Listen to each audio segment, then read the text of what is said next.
Welcome to the Brothers of Destruction podcast, where we break down all the latest WWE action. From epic rivalries to shocking twists, we've got the full breakdown.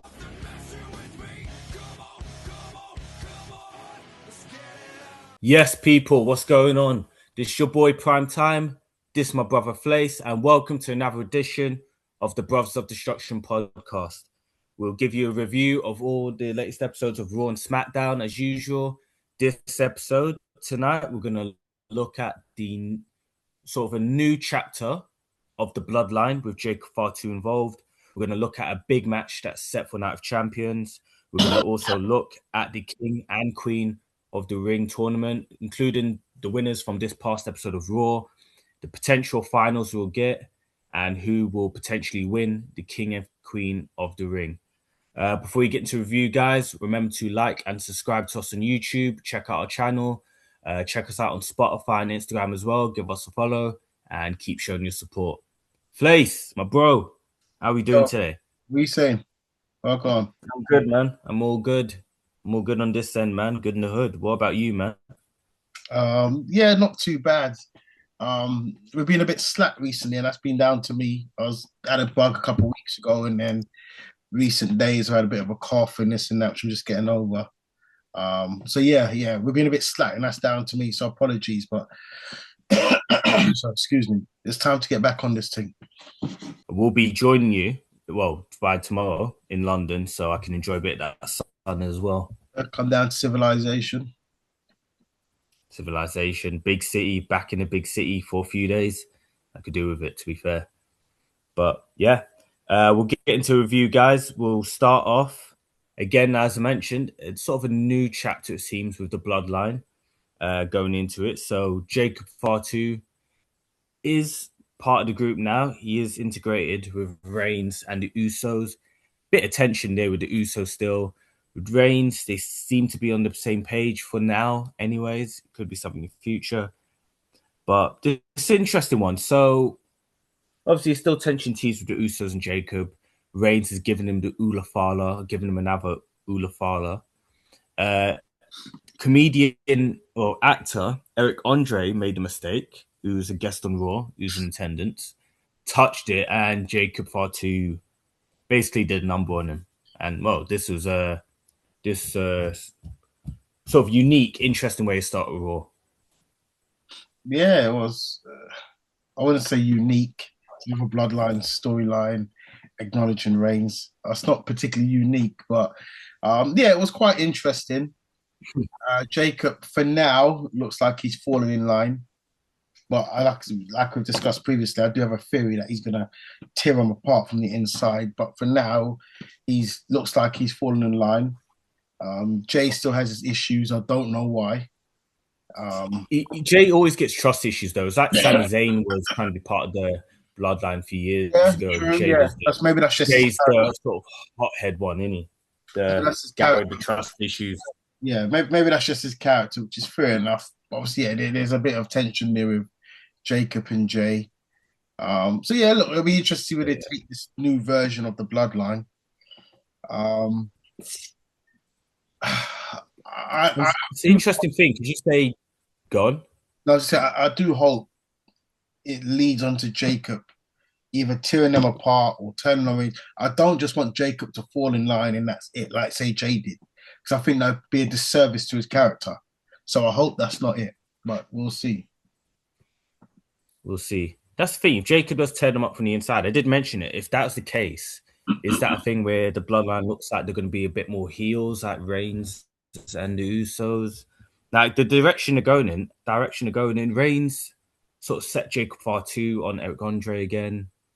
The fans cheered it, and I think WWE knew that. So maybe that's why they weren't too worried about doing that and then coming off as heels, if that's not their intention.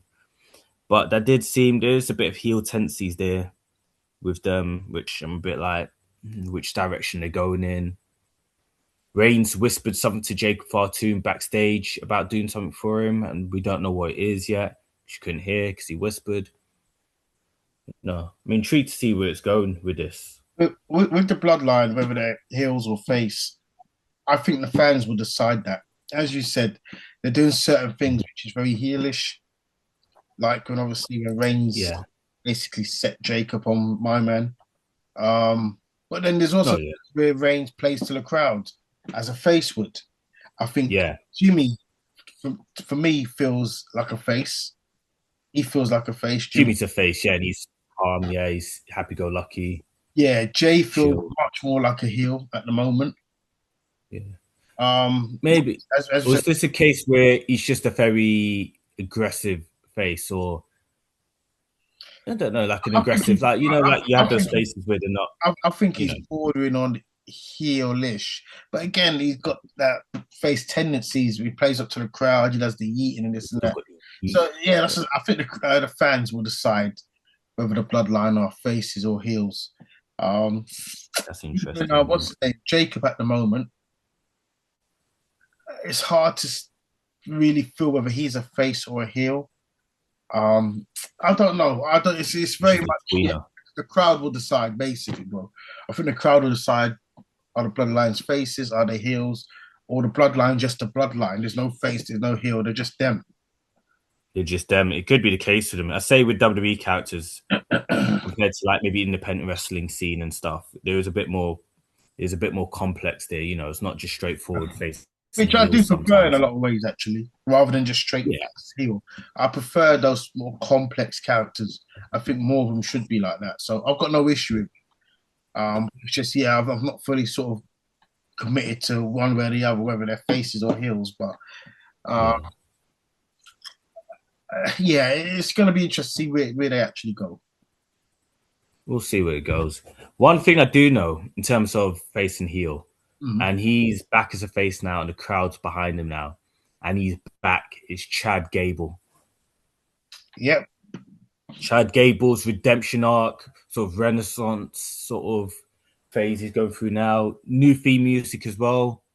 And he at the moment, new sort of atmosphere. Over as anybody. Oh, yeah. He had a really good match with Rusev as well on Raw. Jeez. Listen, Chad Gable is, as an out-and-out wrestler, arguably the best on the roster, the best wrestler, not the best in-ring performer, because there's a difference between being an in-ring wrestler and an in-ring performer. As an in-ring wrestler, I'm not sure anyone is better than Chad Gable. I think he's probably as good as anybody on the roster, and he's one of the best in the world. So Chad Gable will have good matches 9 times out of 10. I'm liking this redemption arc by Chad Gable. Yeah. I'm hoping it eventually leads to a title. But let's see, that's still probably a little way down the way. So let's wait and see. But yeah, listen, it was a wicked match with Rusev. Could be. It was a good match. I hope he gets a big match at SummerSlam as well. Yeah. I want to see him in a big match, a significant match come SummerSlam. In his hometown. Exactly. A significant match. Yeah. Minnesota, yeah. Is there still a chance this is a ruse and he's turning heel? Or I think the way they've been building up for so long, the way they're doing it, it would feel like maybe a bit of a backwards progression if they do. What, to turn him heel? Yeah, if they say like this is a ruse or whatever. But I think no. It would be a waste if it doesn't lead to anything as well. So no. He's got to carry on being a face. He is in his career at the moment, and how over he is. For me, he's got to be a face at the moment. Yeah. Some say push him. I do want to see him get a good run or pushed. Well, push that main event scene. Once the crowd start, sensing that maybe they're getting a bit bored or a bit almost apathetic towards him, maybe when he's maybe losing a bit of luster, then you can turn him heel, switch it up, keep the character interesting. But for now, I think sometimes fans weigh off when they know someone's not getting a push, or when they start getting excited, like, oh, maybe getting pushed, and then they sort of, have their past sort of pull the rug out from underneath them, and just push a slow down, or you see they're not like favoriting them anymore. Yeah, and I think that's when the fans sort of switch off from that and lose a bit of hope. True. Sometimes, So hopefully it's not the case with Chad, because he's brilliant. I'm a big fan of Chad. I'm hoping they do something with him going forward. Listen, me and you both always sort of shouted the name for Chad Gable. We've always been big fans. We've always said, yeah, this guy should be more prominent than he is. He should be pushed more than he is. So yeah, hopefully this is his time now. Oh yeah, hopefully it push him to the moon. Well, we'll see how much it push him, anyways. I'm intrigued to see where this redemption arc is going. What's that? The only thing is, though, there's so many guys at the moment that you look at and think, yeah, they can be pushed. Obviously, there's Oba. You've got Braun. You've got your established CM Punk, Roman Reigns, Cody Rhodes, Seth, Gunther. There's only so many people you can put like in the title picture, but I do hope they find a way to get fit Chad Gable in there. Like I said, even if he's hovering around the main event. Yeah, as a wrestler, I don't think there's anyone better on the roster. Yeah, definitely. We're going into it now. So, Night of Champions coming up. I'm excited. Well, quite excited for it. That's quite fast. That's what, next Saturday, isn't it? Yeah, so not this weekend, the next weekend, which is mad. And before that, I will be at Raw this coming Monday in London. Sorry to brag, bro.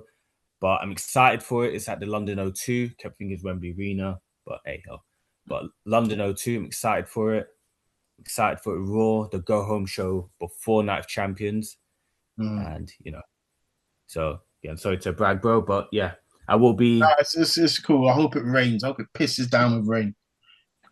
It's meant to be 32 degrees. I'm joking. Yeah, it's going to be the opposite. Now, I would be there if I could, but obviously, life gets in the way. When you get kids, priorities have to. Life gets in the way. Kids. Yeah. So, but yeah, listen, go and enjoy yourself. I'll be watching anyway. Yeah. Shout out England as well, and a big win. Last night against Croatia, big win for England. So for our UK fans, USA fans, you won your first game 4-1. Give a shout out to you guys. Shout out, because to be fair, I think they've looked the best. That was the best performance I've seen so far. The USA performance against Paraguay. Yeah, I mean 4-1. You could say they're not a strong nation, Paraguay, but it's still 4-1 performance. A lot of the big teams have struggled so far. It was 4-1 performance, and it should have been 7 or 8, quite comfortably. I'm not saying America's going to go and win it, but listen, big up to US and that performance. They're out. Oh, yeah. Yeah, big up, guys. Big up. Great performance. See how your run keeps going. We'll see how it keeps going, but it's a strong start. Very strong start. Okay, so we're back on topic with Night of Champions. A match has been set for it. Quite a big match. So Seth Rollins and Bron Breakker in a steel cage match. So this could be, by the sounds of it, the trilogy, the rubber match, because, the one apiece in terms of wins. Yeah. This might be the match that caps off the feud. Yeah, I think more than likely it will be. Their match a few weeks ago on Raw was wicked anyway. I'm expecting something even better at Night of Champions. Oh, yeah. Definitely. Oh, what we'll do. I was going to make a prediction. We'll do predictions next week, a bit closer. Yeah. But yeah, I'm expecting a wicked match. It's going to be the rubber match. I'm just thinking, could we get a surprise in that match either way? Or do you think the characters we know that are involved in the feud, i.e. Street Profits, i.e. Austin Theory, Paul Heyman, Logan Paul now, he's back despite the injury. Logan Paul. Those guys could interfere. It would be a bit more difficult with it being in a steel cage, but they might find a way where they do interfere. Especially with it being a final match and you've had all those guys be integrated anyways. I think they will be involved somehow. I could see that, definitely. Yeah, it wouldn't shock me. You don't feel there can be any surprises? Not any massive surprises, I'd say, no. I could be wrong. We could be in for a big shock, but... How far is Bronson Reed away from coming back? What's that? How far is Bronson away from coming back? That's a good shout. I mean, they have shown pictures recently like he's lost a bit of weight, so he must have been training. I was going to say that. Yeah, he has. Yeah, so... He has lost quite a bit. He's lost quite a bit of weight, but, he's still quite big as well, so I don't think he'll lose that factor of himself. I don't know if his gear will fit him properly anymore now, but that weight loss. But he's still, big guy. He could return at Night of Champions. He You never can't be know. that far away. There's not been any news as far as I'm aware that's disclosed how close he is to returning. So maybe they're doing that purposely to keep it a surprise. Yeah. We'll go That's a into good that shout. further next week. Definitely. Yeah, that's Good going to be a shout. win. I'm looking forward to that. Yeah. I'm going to touch up on the subject here with LA Knight. So I feel like LA Knight has been coming out last few weeks. He's delivered some solid promos as well. He did an interview with Chris Van Vliet. Excuse me if I pronounce that wrong. I believe that's how you pronounce it. But Chris Van Vliet, and he was saying how he's felt underappreciated in wrestling.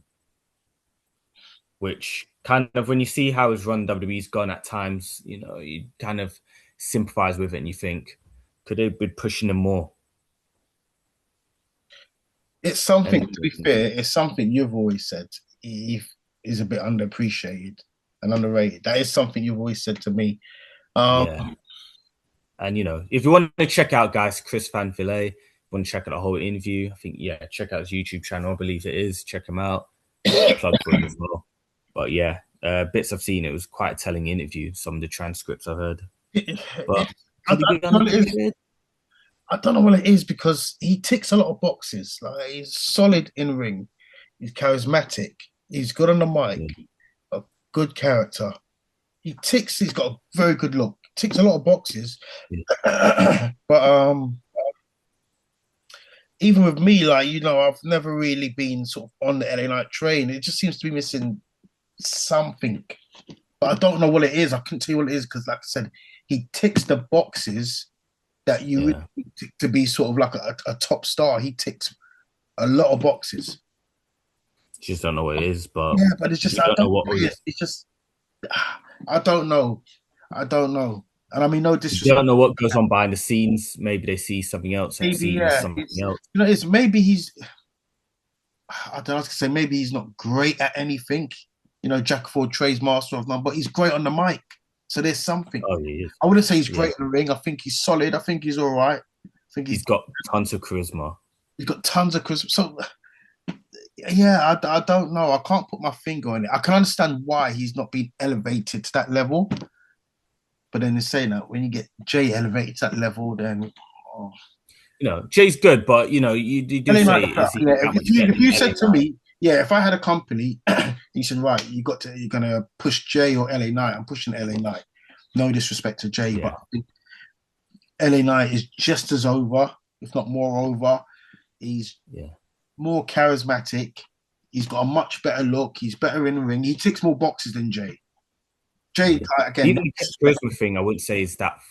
Them two probably say are even, and I just think, you could push LA Knight. Sorry, who's even? Jay and LA Knight in terms of that whole thing altogether, that package. Maybe in terms of being over. We can maybe debate it another time. I've got LA Knight. Yeah, ahead certain of things. I say in terms of the mic and stuff, he's better. Mike in the ring? He's not better in the ring? Jay's had some good matches as well. One-on-one. Like, Jay as a tag team wrestler is one of the all-time greats. I think Jay's had some good matches one-on-one.